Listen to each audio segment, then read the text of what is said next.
Hey, what's up, everybody? This is Game Logic from the Rounding Off Infinity Gaming channel on YouTube, one of the co-hosts of the Enough to Keep Going Weekly Games podcast on the E2KG Network podcasting channel on YouTube, as one of the co-hosts on the Basement Radio Arcade podcast.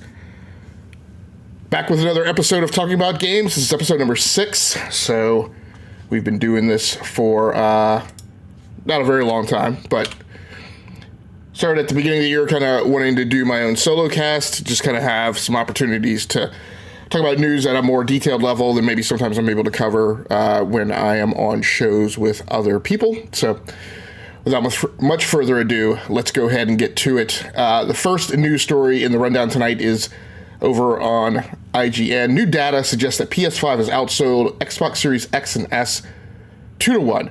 And so what we have here is a story about not a report from Sony, but actually kind of a view on the market that has been extrapolated from some things that Take-Two mentioned in their earnings call, because in the grand shuffle of companies and when they put out earnings reports, Take-Two just happened to be earlier in the shoot this month than Sony themselves. So as I mentioned, the story over on IGN, it looks like by Michael Kripe a couple of days ago. It looks like Sony's PlayStation 5 has sold around double the number of units as the Xbox Series XS, according to data shared in a recent Take-Two Interactive earnings report. In one slide, the gaming company shared that 77 million Gen 9 consoles have been sold as of December 31st, 2023. While that figure doesn't give us too much insight on its own, on December 20th, 2023, Sony announced that it had just sold a little more than 5 million PS5s. Microsoft usually keeps its numbers under wraps, but with Take-Two's information in mind, we can estimate that Xbox Series XS sales hit at around 27 million units sold. So, give me just 1 second. I'm going to rearrange things on my screen here. That's not going to work. So, apologies. Trying something new with bringing up the news stories over here on the overlay. So at any rate, just kind of want to go back over some of the past historical data. So in July 2023, Sony reported that it had sold 40 million consoles. One of the things that's going on this fiscal year is that Sony has this goal, this objective to sell 25 million PlayStation 5s, which was in its guidance to investors that was their objectives. And so, you know, it makes a big deal in terms of just kind of confidence that investors will have in the company's performance. And so, as I mentioned, back in July 2023, they reported that they had sold 40 million. Around the same time, in an event being held in Brazil, Xbox reported that they had sold around 21 million. In 2022, Xbox reported that it was losing $200 per console that it was selling. And so, if you're familiar with kind of the way the console market, the console industry has historically worked, typically you sell the console at a loss for some period of time in the life cycle of the console. And then there's a tipping point where you start breaking even, generally gained by operational efficiencies that you're able to gain in manufacturing, stocking up on parts, on raw materials in the supply pipeline, other things of that nature. But ostensibly, the companies agree, they strategically make the decision to go ahead and sell the console at a loss because the entire objective is to sell you software. And so the hope is that, overall, that they make up the money that they lose on the consoles overall in their P&L centers and come out in the green. So at that point, like I said, in 2022, 2 years after the console's launch, Xbox reported that it was losing money. PS5, I'm not sure exactly at what point in the timeline, but they have since reported that they are no longer selling their consoles at a loss. And so that's just kind of a comparative view on where the companies are as far as their hardware businesses. Overall, obviously, we're looking at a Microsoft update in their business strategy and business plan this week, occurring later in the week. Just things that have been going on there. Obviously, the entire corporation laid off 10,000 people in mid-January. I think we hyper focused on the impact to the gaming employees. And so most of the reports, were laser focused on the 1,900 employees out of the gaming division that were laid off as far as reports in the gaming media, but it went by a lot of us. I think that 10,000 people total, and I think Microsoft is something like a 210, 220, 230, somewhere between 210 and 250,000, I think, employees. I'll have to double check that. But obviously that's a significant hit. There have been tech layoffs going on in the tech industry since last year at higher than historical rates. Those layoffs were including the 1,900 employees in the gaming division. Didn't happen all at once. They're actually scheduled for those people to exit the company between mid-January, when it was announced, through the end of March. And so depending on who those employees were, some of them will have some period of time that they're still employees, still, earning their regular salary, and then they will have their severance packages thereafter. All of that is not to say that, it's a good deal for those employees that got laid off, but just to highlight, right, that many of these employees that were in this news story that was reported in the middle of January are still, actively employed at the company. And another data point is overall, during the period of the pandemic, Microsoft had onboarded an additional 75,000 people that had been hired during that time when, what we're now seeing is a lot of tech companies got fat, a lot of gaming companies got fat, and now we're kind of seeing the results and the impact to the employees as the business is not, doing this, turning the same numbers as it had during the pandemic.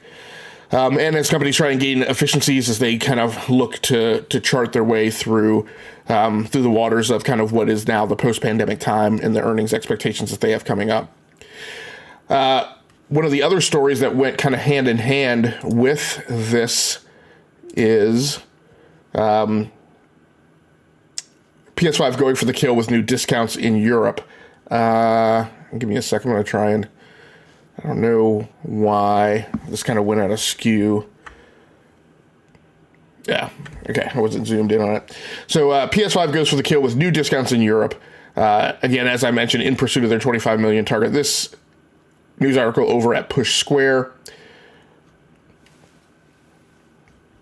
And I quote, Sony is still aiming to ship an impressive 25 million PlayStation 5 consoles this fiscal year. And it's got a little over a month to achieve the milestone. Right across Europe, it's currently discounting the price of the remodeled PS5 Slim, where in Italy you can get savings of up to €75 through 25th February. That makes the system €475 as opposed to its usual $550. A similar flash sale is being offered in France, with some retailers creating their own doorbusters all the way down to $450. While nothing official has been announced at this stage, we wouldn't be surprised to see similar deals roll out right around the world as the Japanese giant looks to take total control of the current console generation. So again, Sony had objectives to sell 25 million units this fiscal year.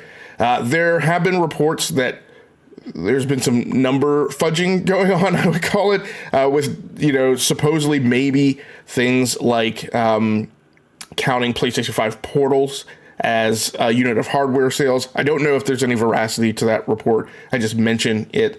But let's assume until we hear anything else official that those, the units being reported as being sold are actually PlayStation 5s.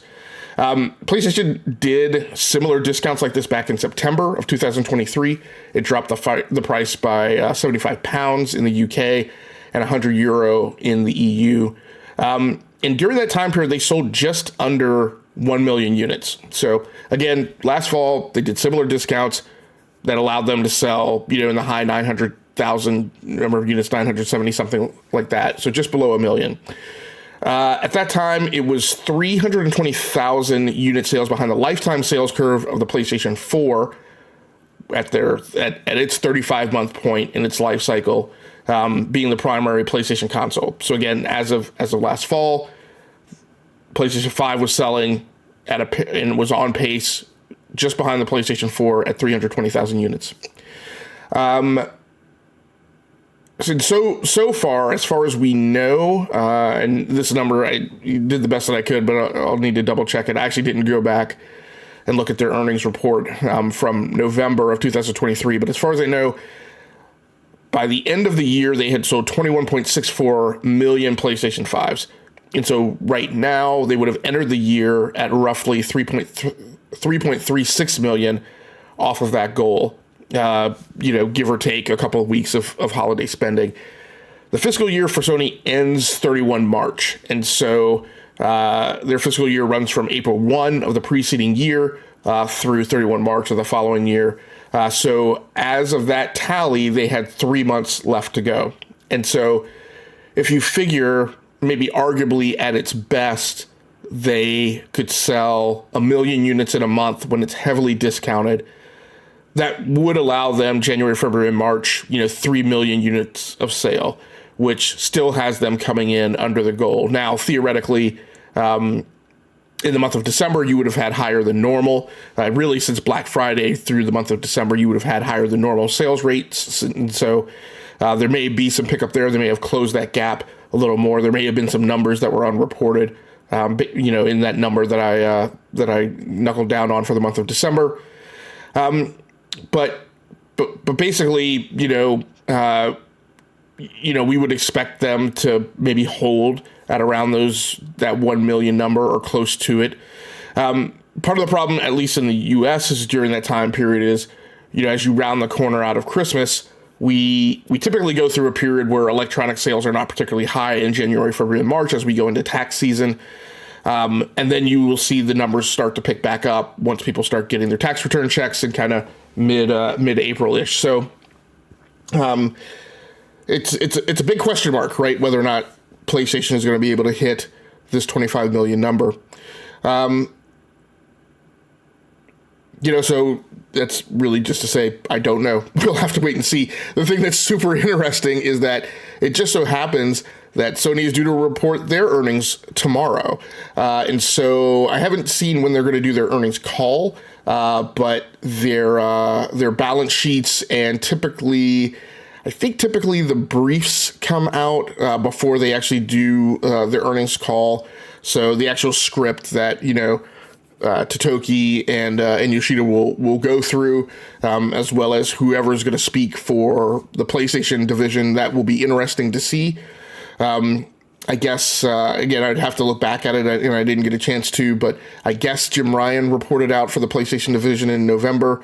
I'm not entirely certain, but I would assume that Totoki is going to do it himself tomorrow, whenever they do their actual earnings call. So that'll be interesting to see. It's just kind of interesting also how this week is just kind of lining up where, we're going to get the Sony earnings report is going to hit Wall Street tomorrow. We've got the DICE Awards going on this week, and so we will see, the awards that the industry itself, industry professionals, developers, and how they feel about the games that came out last year, and kind of where we would expect the design trend to head in the following year. And then we've got the Xbox announcement as well. So quite an interesting number of kind of drum beats going on in kind of shaping up what the gaming industry is going to look like going forward. Not just this year, but beyond as well. The next story that I wanted to talk about, and I hadn't actually planned on really covering this in detail tonight, but I saw some things go on Twitter that made me question kind of everybody's understanding of these layoff events, but also, what the major takeaways are from these gaming events.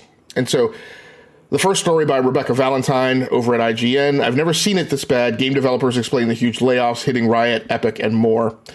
And I quote, in August of last year, Ascendant Studios developer Aaron, name changed for anonymity, was ready to take a well-deserved victory lap. He had crunched hard with many of his colleagues in the final sprint to complete Ascendant's debut game, Immortals of Avium.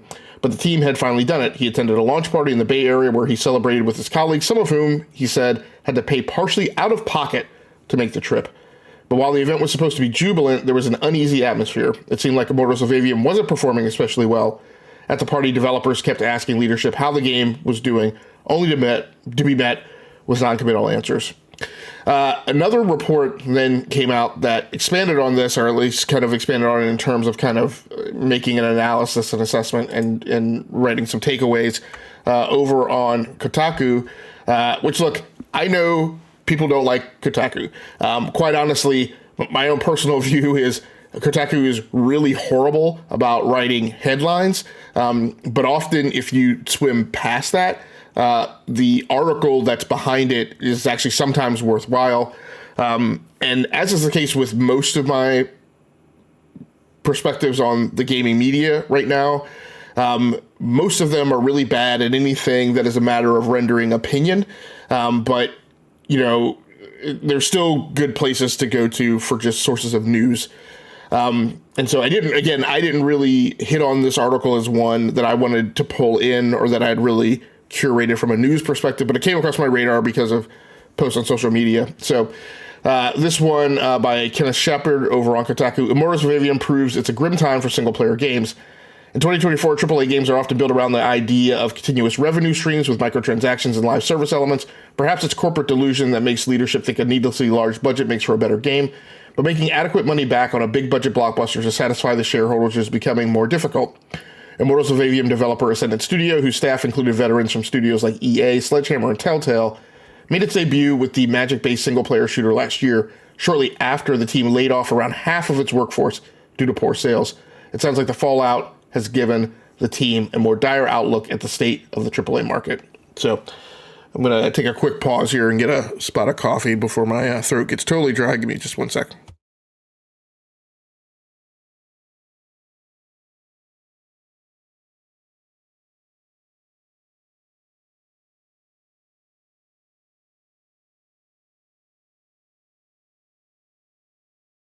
I said I'm going to start doing a better job reminding myself to take some drinks in between news articles, but I barreled right into news story 2. Or actually news story 3. And so, like I said, this came across my radar today because a lot of people kind of, I don't know if I want to say took it the wrong way, and I forgot that I wanted to actually go through what I had already written up about this on Twitter. So I'm going to have to go to my phone here to find my earlier post, just because I already did a job kind of summarizing it. But I think my concern was that there was more of a rush to kind of cast a light on this as being about Ascendant Studios kind of whining and complaining and looking for sympathy when it was really a matter of them kind of making a very middling game, and that was the source of their woes, and less so about the time in the industry being, kind of high risk for single player games. But I want to go over my write-up, and we can talk, a little bit about some of the points. I may not need to expand on them too much beyond what I've already written. But I think there are some choice pieces in here that I don't know that everyone is super aware of. And so first of all, one of the things was what I mentioned. I saw a lot of castigation going on about this, and I was like, people should really read the article. And I know my intent on talking about games is not to cover Twitter reactions, as I constantly say on many of the podcasts that I'm on. Twitter reactions are not news. But from a news perspective, I did want to cover this report, some of the things that the media picked up on, hearing from the Immortals of Aveum developers, as well as several other developers who were interviewed. So what I wrote earlier today was people should dig into the details, regardless of how many good 2023 games there were. And let's pause there. There were many critically acclaimed games, but no one that I've seen has produced a Codex Hammurabi that details that all of those games, let's say some subset of, didn't expand here. Some subset of the top 100 games on Metacritic for 2023 were all profitable ventures whose dev studios suffered no layoffs.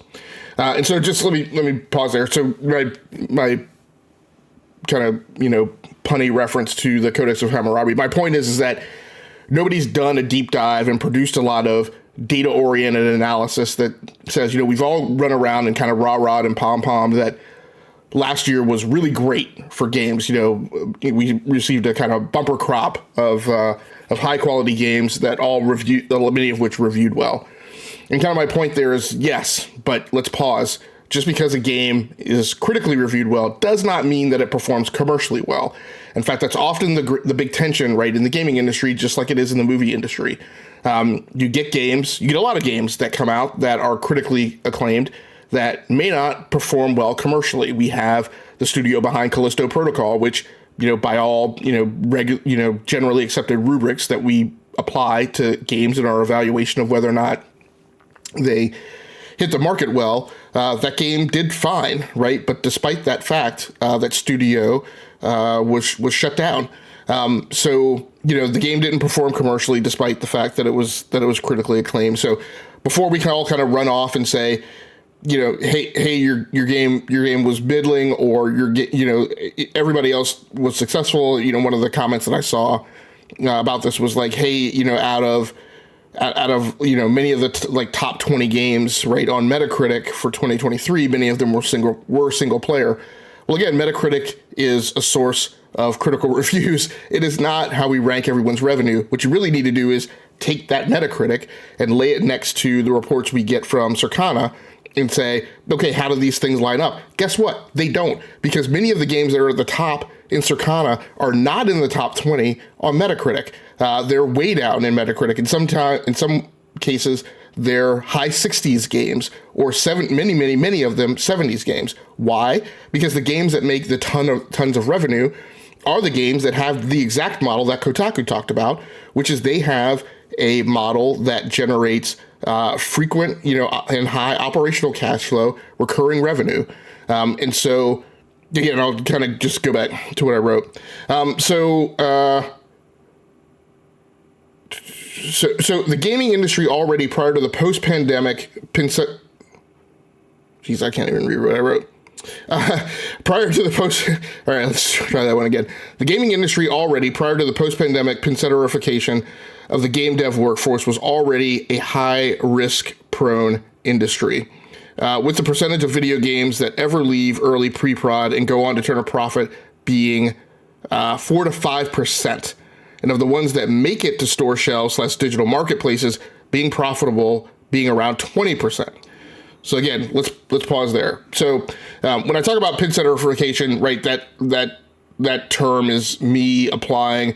So pin setters are a job classification, an occupation that has gone extinct, right? And so throughout time, as industries evolve, as we go through industrial revolutions, you will have parts of the workforce that get left behind, jobs that go away.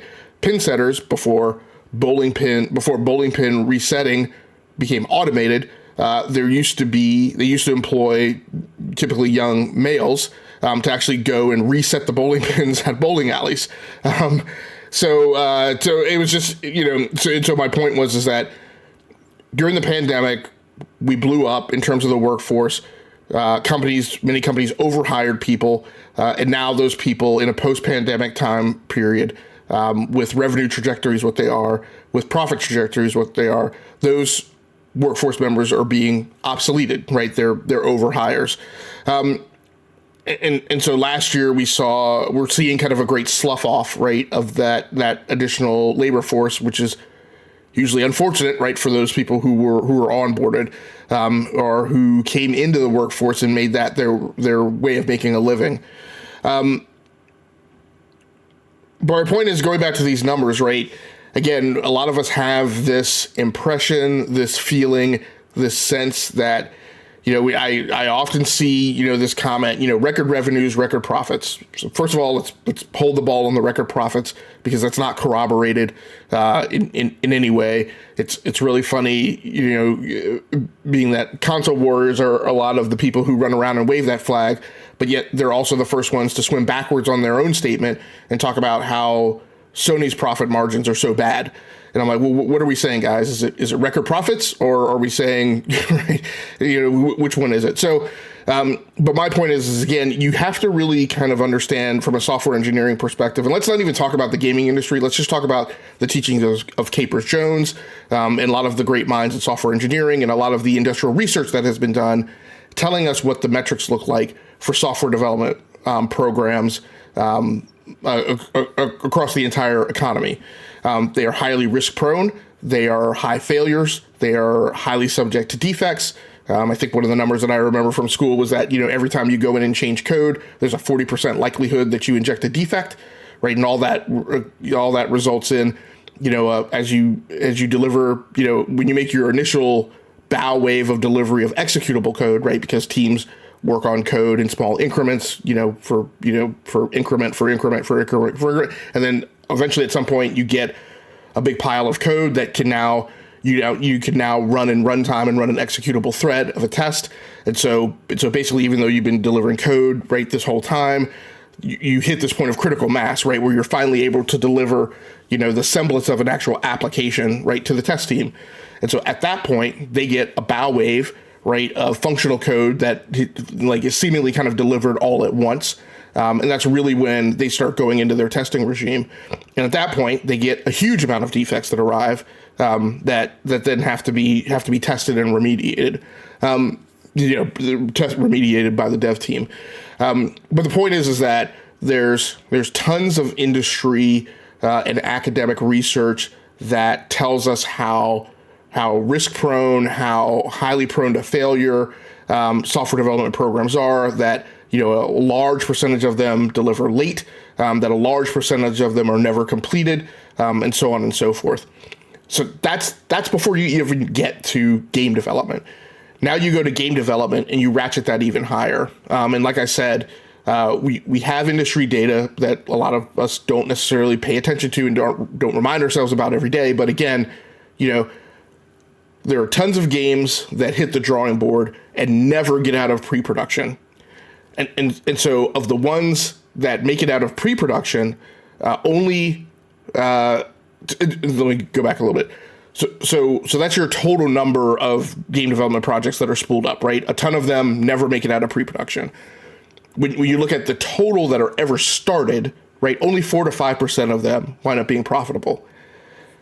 If you look at the smaller subset of those, the ones that do get out of pre-production only, right, and then eventually make it to a store shelf or a digital storefront, only 20% of them, 1 out of 5, right, wind up becoming profitable.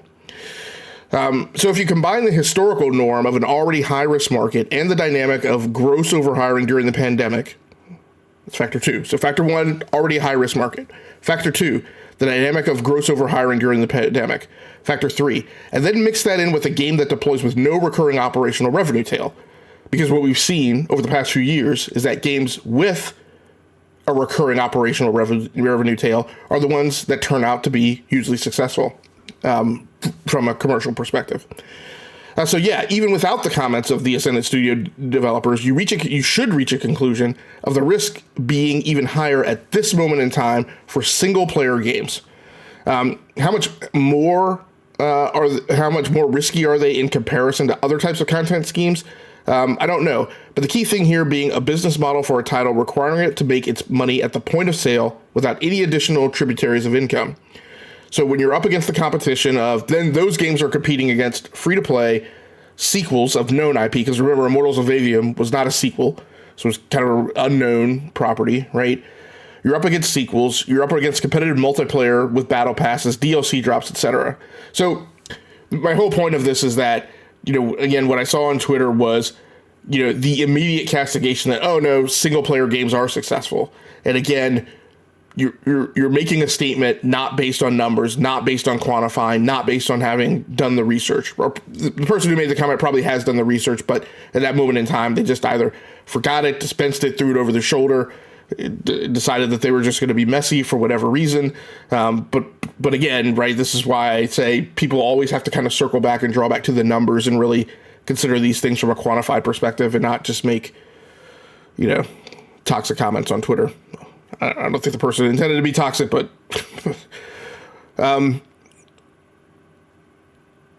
so the other cautionary tale here is how often the voice track of gamers, especially on social media, often doesn't sync with actual market dynamics. There's a lot of play indies. Games don't need to cost $300 million budgets. AAA gaming is unsustainable. See, Jedi Fallen Order is successful, right? Because remember, a few years ago, we said that. And of course, we said that because EA had made statements in 2019, I think that, all of their games were going to incorporate some multiplayer component, or all games were going to incorporate some type of, recurring revenue tail of DLC content drops or whatever. And then we got Jedi Fallen Order, and it was successful. And, everybody said, hey, stop saying you're not going to make single player games. Single player games are successful. My point is how many games without some of those formulaic pieces in place could have pulled a Jedi Survivor last year and had a dev team that still had jobs to tell the tale? So last year we got Jedi Survivor. I would say, from a performance perspective, that game missed the mark. It didn't come out well optimized for hardware. There wasn't a ton of value added to be gained in going from performance mode to quality mode. 6 months later, it finally got a patch that supposedly dealt with a lot of the performance stuff, but on PlayStation 5, to me, it still wasn't where it needed to be. And that's for a veteran team from a big publisher, one of the top 10, who makes 67% of the revenue on the market. And it put out a game that, in my mind, wasn't great, shouldn't have been included in any discussion or language for a Game of the Year award. But a Respawn studio at an EA can get away with that. But I absolutely guarantee you, if that was a smaller studio, or was a studio that was not as renowned, that was not backed by as big a publisher, that studio would have probably been closed, or probably would have been laid off, or and definitely wouldn't have had the uptake as well as that game got, because it had the Star Wars license attached to it. So the market still predominantly rallies around sequels, known AAA, games with recurring content drops, and gamers don't read much past the front page of Metacritic. Publishers chase that, and when they deviate, the market doesn't support it, and there's fallout. This is not saying it's gamers' fault. It's saying the test is largely multiple choice, not written essay. There are right answers, little tolerance for partial credit, and don't be surprised by test scores when they drop. So my point is that there is a formula. There is a tight envelope of what the market has kind of guaranteed uptake to. And that's, again, already in a highly risk-prone business. Then you say, okay, if I walk outside those lines, I'm subjecting myself to even higher risk. And so, again, the comment that was made as if to say Immortals of Avium was not a more risk-prone project. And it absolutely was, unquestionably. It is not the normative type of project that has enjoyed big success. It is not the normative type of project that has, that again, puts itself at risk because mainly it doesn't have a way to make money if it doesn't sell well, right? There are lots of games that come out that are free to play, that have battle passes, that have DLC, that don't do well when they initially launch. But guess what? A company sticks with it and stays behind it, and often will turn that around. Fortnite was not a big hit when it initially dropped. But because it has a recurring revenue model behind it, companies will often stick with it, and then they're able to turn that thing around. Rainbow Six Siege, not particularly successful when it first launched. There was a lot of negative opinion about that game, like vastly deviating from what the old Rainbow Six formula had been. Ubisoft sticks with it. It's one of the biggest money earners, right, of that ilk on the market today. So my point out of all this is read the articles. Don't just look at the headlines. Don't just take one soundbite and decide that, this is an invalid argument. The articles themselves are less about whining on the behalf of the Immortals of Avium devs. When you read these articles, it's not just about Ascendant Studios. There's several studios that are mentioned. There are several interviews that are covered. There's a wide scope and array of what IGN looked at. And again, I am no huge proponent of IGN. People have heard me before and make comments. I largely feel that staff has really rolled down the hill of being just the same as any other kind of YouTubing podcast, or fan site like Xbox Era or any of these other fan sites. But my point is that these articles actually present good information. Not saying it's the right information, but saying it's information that everybody doesn't have at their fingertips, and it's a perspective that everybody doesn't have at their fingertips, and maybe allows you, again, as you'll always hear me say, gather as much information as you can, review, look at, read as many perspectives as you can, and then make your own decision. And so if you read all this stuff and then you arrive at the decision and say, yeah, the Ascendant Studios devs are just whining, great. But when you arrive at the decision, when you clearly haven't read the article, then that's a question that I'm going to throw out as far as whether or not your take is credible. So So like I said, read the articles there, less about whining on behalf of the Immortals of Avium devs and more about perspectives from the front lines of multiple game dev teams, how executives are making bad calls in an admittedly complex market, and how devs are paying the price. Maybe let's not marginalize and diminish that and just encourage gamers to actually read the articles. So, like I said, I wanted to cover that. Not necessarily the biggest news story that would have kind of came across my radar, but I did want to cover it and speak to it. Let's talk a little bit about Dead Island 2, one of the surprise hits to me of last year. A good news story because it came from Saber Interactive, which is obviously part of the Embracer Group. You know, in an area where basically all the news around Embracer is bad, has been bad. It's good to see this one success story. So let me take a drink of coffee and then we'll go on and talk about Dead Island 2 coming to Steam.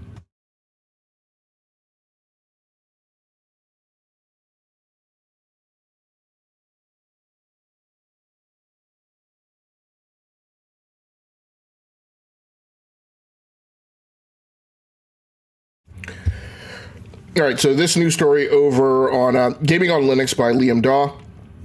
Dead Island 2 hit Steam in April. Grab Dead Island Riptide Definitive Edition for free. So Dambuster Studios, Deep Silver have announced that Dead Island 2 is finally coming to Steam on April 22nd, ending the Epic exclusive time, plus get a limited time freebie. Released originally on April 21st, 2023, the game heads to Steam a day after the year-long Epic exclusive, making it much easier to get running on Steam Deck and desktop Linux thanks to Proton being included in Steam for Linux. Additionally, until February 15th, which is 2 days from when I'm recording this, just a reminder, at 4 p.m. UTC, you can claim a free to keep copy of Dead Island Riptide Definitive Edition on Steam as well. And so I might actually go back and look at that myself. But I have Dead Island on PC. I have it from the Epic Game Store. It is surprisingly more fun than I was expecting. One might argue more fun than it has any right to be. So it's good to see it, exiting its exclusivity and coming to the Steam store. Where generally, things tend to get an uptick in kind of propelling their commercial momentum. So just as a reminder, Dead Island 2, I can't remember exactly where it was ranked, but it was actually one of the best-selling games of last year. Not just right in monthly rankings, but actually if you look at the end of the year tally, at least in the U.S., of where, in fact, we'll look it up real quick, best-selling games of 2023. I definitely want to say, this is not the type of list that I like. I don't like Street Fighter. Yeah, Dead Island 2 was actually 15th in the U.S. And so, again, good news story for Saber Interactive. Good to hear something good come out of Embracer. But it got to 15th, at least on the PC side, from the PC sales contribution to that, only being sold out of the Epic Game Store. And so generally, when things go to Steam, they actually experience even higher sales numbers. So fingers crossed that will be what we see when this game crosses over to Steam. Embracer needs all the help it can get. I want to quickly talk about new games that are out this week. Just a reminder, Banishers. I can't remember what its subtitle is called, but Banishers is the new game from Don't Nod Studios, who are the Life is Strange people. This game is not really in their wheelhouse in terms of just what they've put on the market before. It's definitely a deviation from their past formula. The game is doing well from a review perspective. I think it's in the low 80s. And so for me personally, I've commented on Twitter, it's good. It's great to see a studio breaking the mold. We have like these few case studies of studios that have done that have gone against the grain of kind of what they have put out before. So, most famously to me, you have Guerrilla Studios, who broke out from doing Killzone, and, kind of, asked to be given the chance to do something different. And out of that, we got Horizon, which I know is not everyone's cup of tea, but is a pretty popular game and has reviewed pretty well and has done commercially well. Again, great to see a studio, feel that they can go off again when you look at the world of the thing that I mentioned, right, which is, highly risk-prone industry, more risk-prone now than it has been. It's great to see, and Don't Nod being an independent studio, it's great to see them break out and do something different. So that game came out on PC yesterday and showed up on PlayStation 5 and Xbox today. Dragon Quest Builders is out on the PC today. Tomb Raider 1 through 3 Remastered comes out on PC, the Nintendo Switch, PS4 and 5, Xbox One, and Xbox Series tomorrow. So interesting that they made the choice to deploy that game onto last-gen hardware, but because it's a remaster, probably weren't going to make any huge gains right, by going next gen only on that title. And then finally, Skull and Bones, finally, after years and years and years in development hell, makes its debut on PC, PlayStation 5, and Xbox Series on Friday. It has been out in early access since last weekend, I think. General buzz that I've seen is that kind of what I expected, right? And so these maritime combat-oriented games, I don't expect them to have huge uptake. There was a game called Dreadnought, I think, that came out from a studio a few years ago that was kind of a capital ship space combat game. Kind of the same thing, right? The people who are really into that will really love it.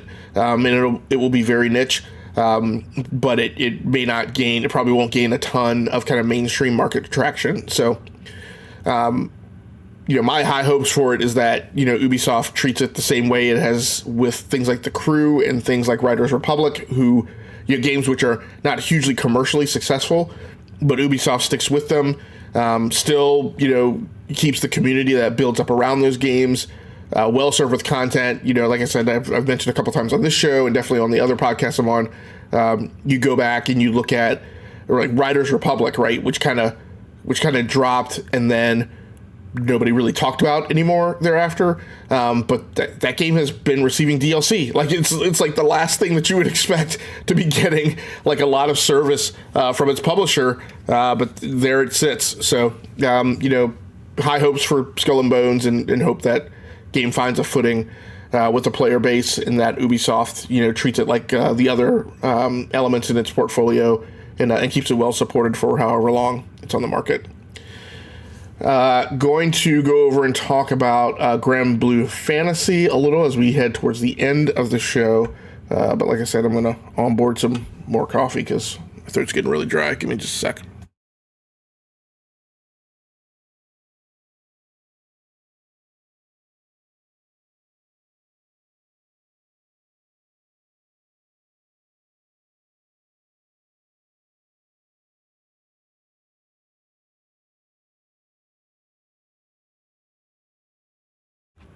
Okay.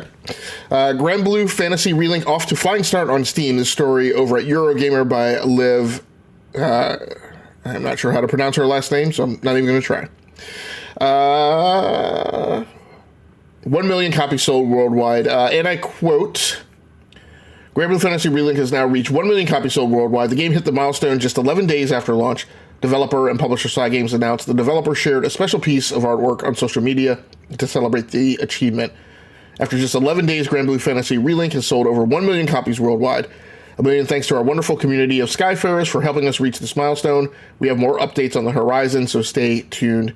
The first free update to the game is currently scheduled for early March, and we'll add a new quest in April. 2 new playable characters will be added. Information on paid content is coming soon, according to the Granblue Fantasy Relink roadmap. I wanted to go back over the history of Granblue Relink and just kind of talk through how we got here. So right now, that game on Steam had about 114,54 concurrent players was its peak today. It is the second top seller globally on Steam. The number one globally is Palworld. Again, I specify that because a lot of the times that we talk about Steam numbers, myself included, we are talking about the U.S. numbers. But again, then when you look at the global numbers, they kind of will often give you a significantly different perspective. So those numbers and where it sits from a sales perspective are based on the global view. So this is the second one that's hit kind of mainstream PC gaming. Grand Blue Fantasy Versus Rising, which is a fighting game, was released in December. So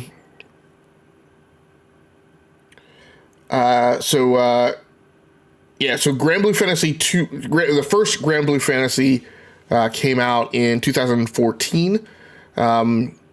And was released for mobile and browser as far as platforms just went. Give me just one sec, sorry.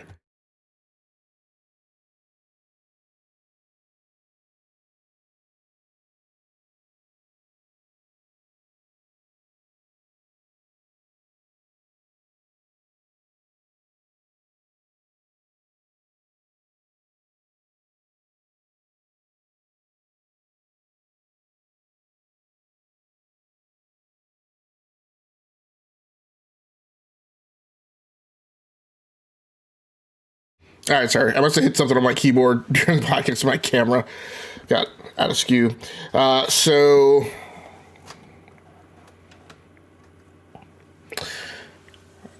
were we? Grand Blue Fantasy originally launched in 2014. It was a game made for mobile and browser. And so this game, Grand Blue Fantasy Relink, originally was announced as being worked on by Platinum Games and Psy Games. When it was first announced back in 2016, I think was when it was first announced. But by 2019, Platinum Games had kind of rolled off the project or kind of disassociated themselves from it.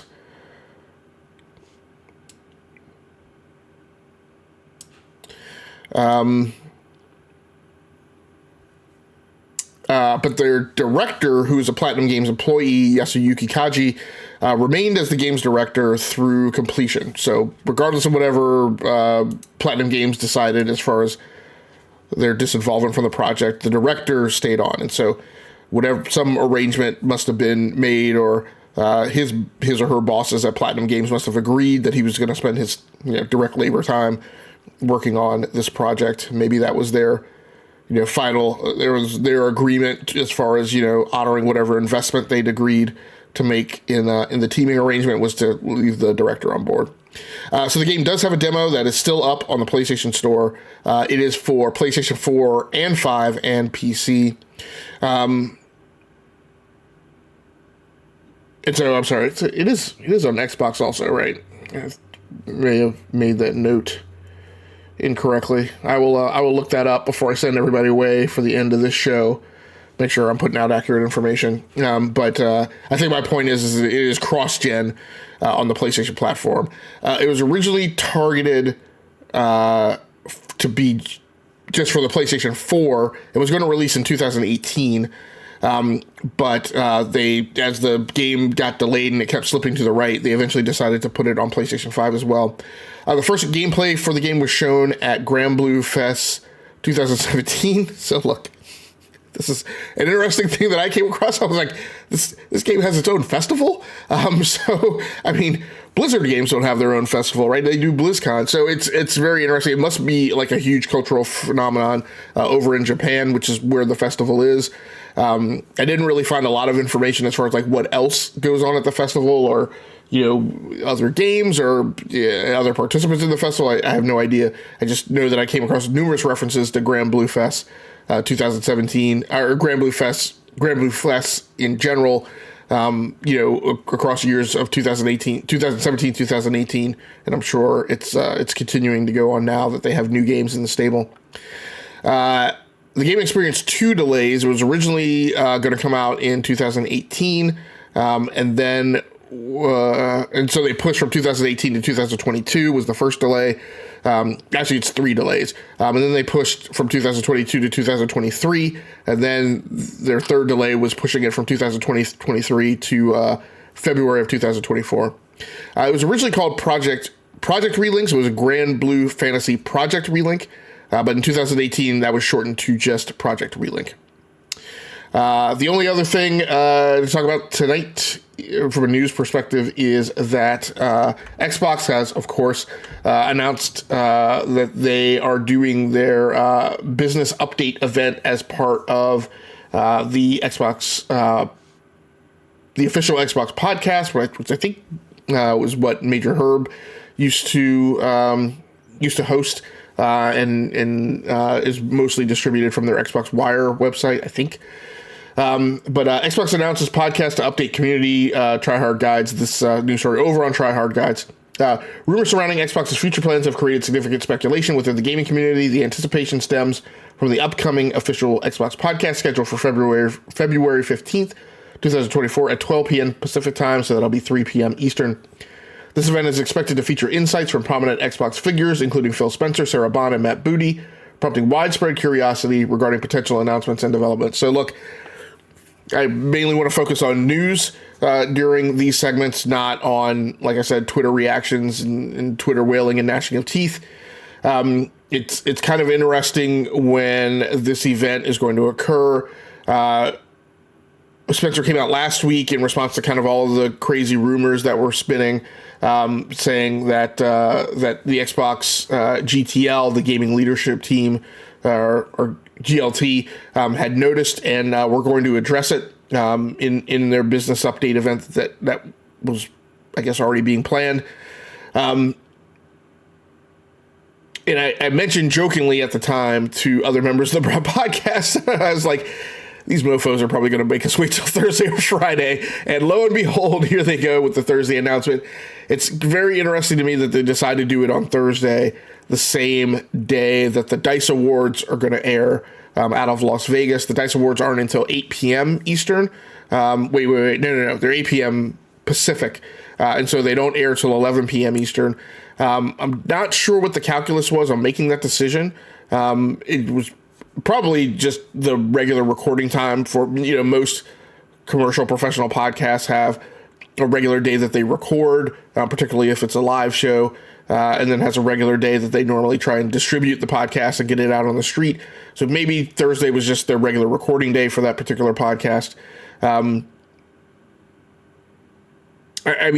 think overall, and I'm not blaming this on Xbox, to me, the more important event that's going on this week is the DICE Awards. We had a lot of complaining about, Jeff Keighley's awards, the TGAs, and, how, gaming creators didn't get an opportunity to present, and how that's a, highly commercialized vehicle and just not really focused on really honoring the developers as far as the airtime that they get on that night. And so I've often mentioned, over the last few years, I was like, look, guys, like if you don't like the TGAs, understand what they are, understand that the purpose of the TGAs is to get people to go out and buy video games in the last month, right, of the holiday shopping season, the last couple of weeks before, everybody's money is expended. And like I said, they go into that tight-fisted period of time from January to March. It's designed to take games that sometimes people miss, sometimes people didn't pay attention to, and kind of highlight them and prop them up, and make sure that people buy them. It generates tons of sales in terms of, whenever the TGAs are happening, Steam does a sale that says, hey, look, all the nominees are now on sale. And they do move a lot of units of those games, right, in that time period. Typically, the Xbox store and the PlayStation store will also put TGA nominees on sale and move a ton of units. And so, the TGAs is a commercial vehicle. We often try and compare it to the Oscars, but I'm like, it's really more comparable to the MTV Movie Awards, because remember what the impetus behind the MTV Movie Awards was that the Oscars had gotten out of tune with mainstream moviegoers, and there was this effort to have an award show that honored a lot of the movies that a lot of us who like action movies and superhero movies and other things of that nature. And that's kind of what I feel like the TGAs, it's much less, I don't want to say it's not entirely not about the creative aspect of those games, but look, my point is, it's voted on by media, it's voted on by journalists, it's not voted on by an academy of creatives and developers that work in the industry. It's not as highly regimented from a process perspective as I feel like the DICE Awards are. But at any rate, look, my point is that to me is the most important event going on this week. It's more important than the Xbox business update event or whatever they're calling it. And what I dislike, what I don't like is the dynamic of everybody's going to pay attention to this, not pay attention to the DICE Awards. It's already a struggle to get people to pay attention to the DICE Awards. It's already a struggle to get people to watch it. And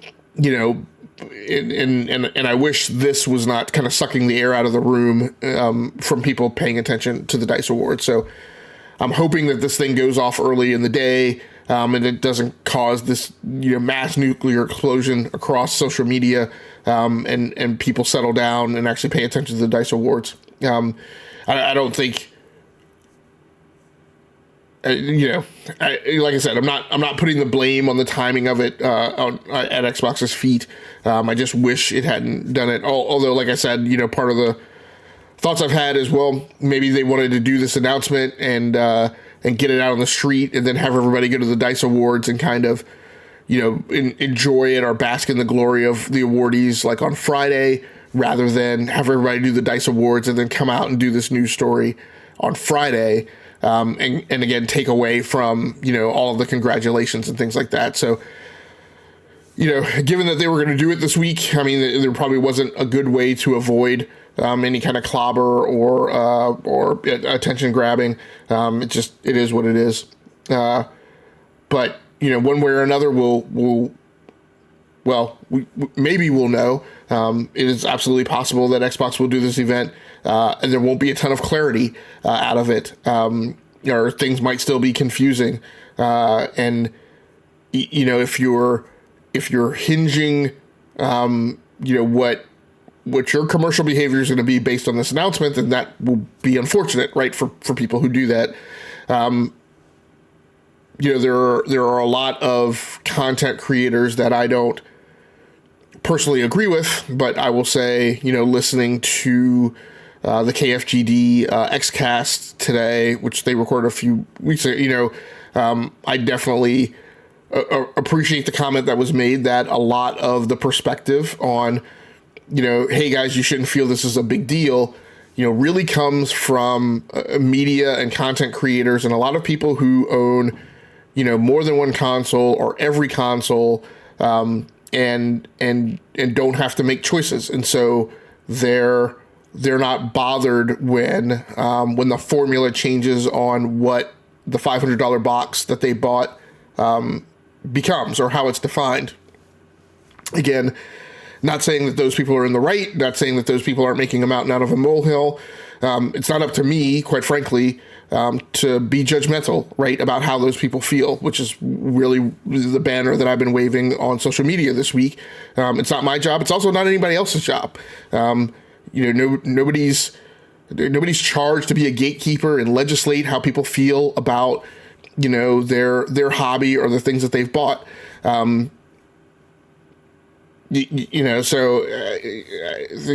I don't know. Leave people alone. let them make their own decisions, and let them choose.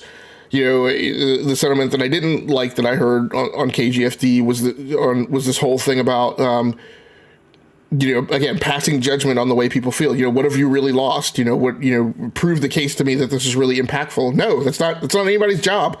Nobody owes you that. Right? Each consumer's job is to make a decision about how they individually feel about the relationship that they have with a company, right, in terms of the product that it delivers to them when they make what they perceive to be a long-term investment. Is $500 a long-term investment? To me, it's not. Yes, these consoles last 6 or 7 years, but I don't get particularly wrapped around the axle about something that I spend $500 on. I spend several $1,000s on something. Okay, then it's a big deal to me. But again, I don't expect everyone to have my perspective. I don't expect everyone to feel okay about Game Pass or feel okay about spending $70 games or feel okay about physical or feel okay about digital. That's an incredible number of variables that coalesce around making a person have a given perspective on those things. And quite frankly, it's just nobody's business or nobody's job or nobody's right or nobody's entitlement to dictate and gatekeep how people should feel. There are people who are bothered by, things that they heard about Xbox's intended strategy. And yes, they're reacting to rumors. But what I will also say is, because we've kind of waved that hand, but we should also recognize the gravitas that came along with these rumors. This was not something reported by Insider Gaming or Kotaku or Dual Shockers, right?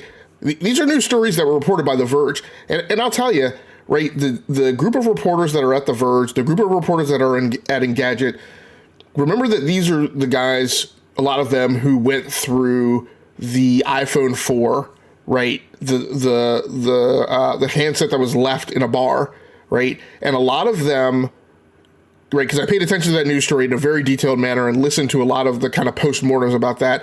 And a lot of them talked about the journalistic process that they go through to decide whether or not to run with a story, right? And a lot of the wailing and gnashing of teeth that happened over that weekend of, no, it's not corroborated. We haven't heard a lot. Like, this is another thing that I talked about when people were jumping out of the window the morning that the reports were running around that Amazon was going to buy EA. And I was like, guys, look at who's running with the story. Like, if you don't hear it coming from the Wall Street Journal, then don't believe it, because until it gathers enough momentum, and I guarantee you the Wall Street Journal at that time was running around trying to corroborate that story. And if it doesn't meet their journalistic threshold, they're not going to run with it. So I'm like, if you hear these other kind of grubby sites, right, running with these stories, like, don't accept it as gospel, right?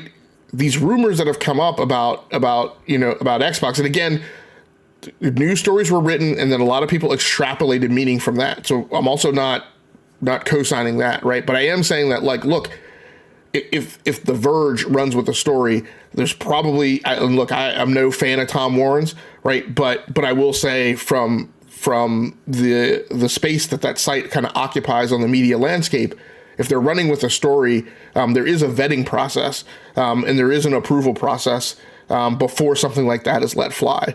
And so we should kind of recognize that, at least in their beginning, in the outset, that there were sites, right, of that magnitude, right, that were kind of running with the story. Not saying you necessarily need to believe everything, or not saying that people extrapolated additional things off of that and that was okay. But the point is that there was a reason for people to sit up and pay attention to it. And if the takeaway from that was that, they weren't convinced that they had made the right choice, or that they wanted some clarity to be gained, that they wanted something to be provided from the Xbox GLT, I think that's okay. But by and large, like I said, stop trying to tell people how they should feel. Let gamers be their own gamers. And if you don't like how they feel, then ignore them, or don't associate with them, or don't circle around them. But stop coming over to people's wall and trying to tell them that they don't have a right to be upset. So I think that's going to do it for me. Last thing I guess I'll cover is kind of what I'm playing. I have been playing, unfortunately I got bit again by the Call of Duty Modern Warfare 3 Season 2 bug. So I have downloaded that, and I've been playing it over on a system with an RTX 3070 Ti. Having a good amount of fun with that. I really like the map rotation that they have now. It feels a lot more like Call of Duty Mobile in terms of, maps from Modern Warfare 2, Call of Duty Black Ops Cold War, and Modern Warfare 3 are kind of in the mix. And that's the big thing that I've really been wanting. I'm a map person out of games that are in that model.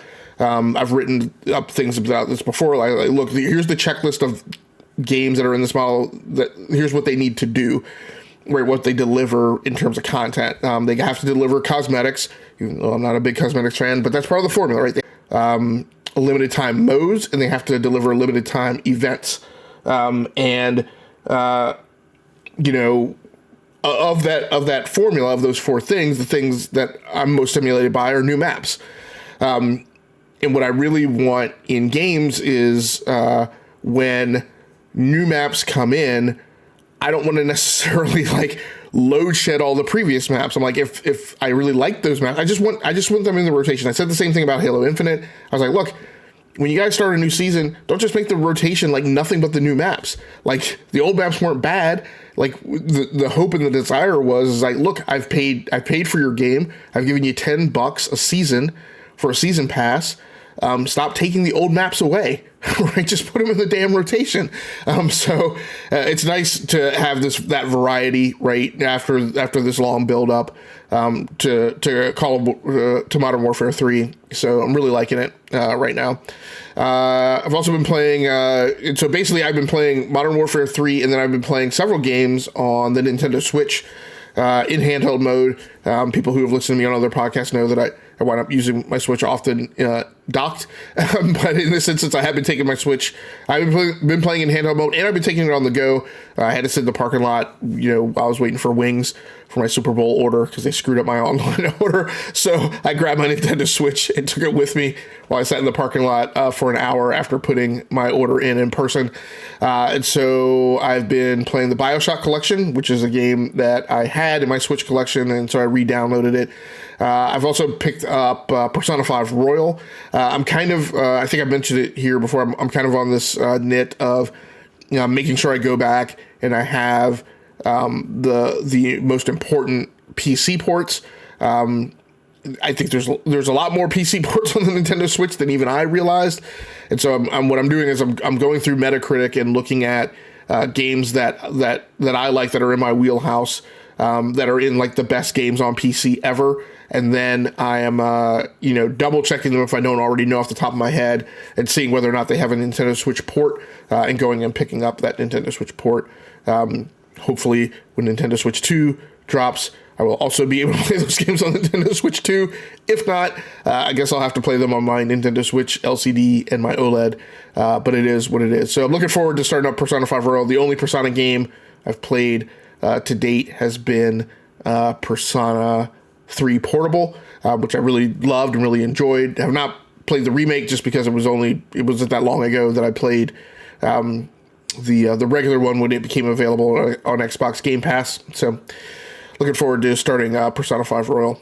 So that's going to do it for me. For anybody who happened to swing through and was in the live chat, I appreciate you. For anyone who happens to watch this newscast, this solo cast on the Rounding Off Infinity Gaming channel on YouTube in repeat, I appreciate you as well. Please feel free to like the video and subscribe to the channel so you can just receive a notification whenever I post new content. The shtick with talking about games is I don't know when I'm going to do another one. It just kind of, it just happens at random. So I'll be back whenever I'm back. Keep an eye on my social media channels as well as the front page of the YouTube channel, and you should see a posting there whenever I'm going to do another one. I am going to try and get better. I wound up doing this one 2 hours later than I had originally planned, so trying to calibrate and get a fix on just exactly how much prep time I really need to do all the research and all the background build up until I really have a show. I thought I had a show tonight that I sat down, getting ready to go live, and I realized, no, you haven't done enough research. You need to pull a lot more factoids and listicles in to make it worthwhile. So I will continue working on that. If you want to join me and the other panel members for the Basement Radio Arcade podcast, that show goes live at 9 p.m. on Wednesday nights, 9 p.m. Eastern. If you want to join me for the Enough to Keep Going weekly games podcast and its panel members on the E2KG Network podcasting channel, that show goes down at 8:45 p.m. Eastern time on Sundays. Now, this week, we're playing it by ear. We're waiting to see what happens with this Xbox community update on Thursday. Then our intention is to go live Thursday evening, probably around 8:30, maybe 8:45 p.m. Eastern, cover whatever comes out of the business update event, if it is significant enough, and then get off in time for at least me to go stay up and watch the DICE Awards at 11.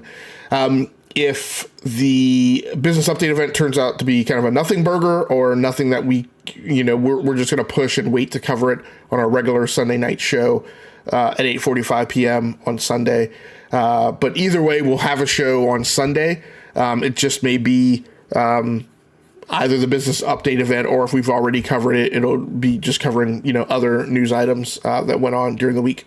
So until next time, take care of yourselves. Stay safe out there. Play the games that you like. Come here to talk to me about the games that you love. Once again, my name has been Game Logic from the Rounding Off Infinity Gaming channel on YouTube, co-host of the Enough to Keep Going podcast on the E2KG Network podcasting channel on YouTube, as well as the Basement Radio Arcade podcast on YouTube.